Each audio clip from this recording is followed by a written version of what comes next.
When it comes to flag football, particularly at the youth level, there's only so many defenses that you're going to be able to play. And you're looking at three that we have in our 5v5 section. We call it a 1-2-2, which is essentially a two deep, a 1-3-1, which is essentially three deep, or you could say it's man free or whatever, but it's really zone. And then you got man coverage, which is one defender rushing and the others playing man coverage on the four people going out.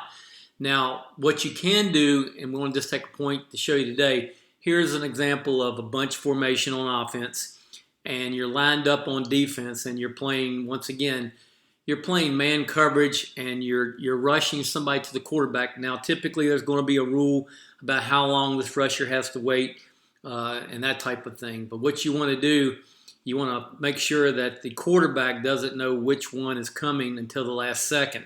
Now, that'll become obvious if the center goes out, which they can in 5v5 flag football, so that linebacker is going to go with them. But just the last little bit of indecision right here on the quarterback's part will help you out as far as understanding who's rushing and who's actually covering the center. Now, over here, we've got everybody manned up, and you notice we've got them on different levels here. And you might even, if you want, depending on the level and the skill you've got, you might even want to walk that linebacker, what we call it, up in a bump deal and disrupt the point on any release. A lot of the routes that you're going to see out of the bunch will be crossing routes trying to get your players picked right here.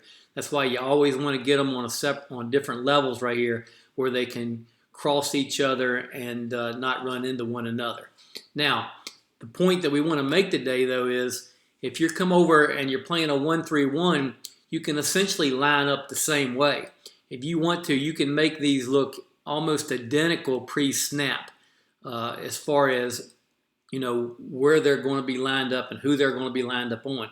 It's just that when the ball is snapped now, maybe you have the same rusher, but now what's happening is you can still get your hands on the point, but your point defender right here, we call him the right backer, would now be a mid-hook player, and they can be anywhere in that area right there. All right, now the curl flat players will be dropping pretty much straight back, and depending on the routes that are run. So you've got three underneath, and now this DB right here can maybe creep backwards a little bit before the ball snap and pedal out or bail out and be a deep thirds player. So essentially what you've done is you're just mixing it up, you know, between man coverage and zone. And you don't want to do too much on defense, just like offense, particularly when you're coaching young 5v5 flag footballers. But it doesn't hurt to have a change up every now and then, just so the offense can't become completely comfortable with what you're lining up in.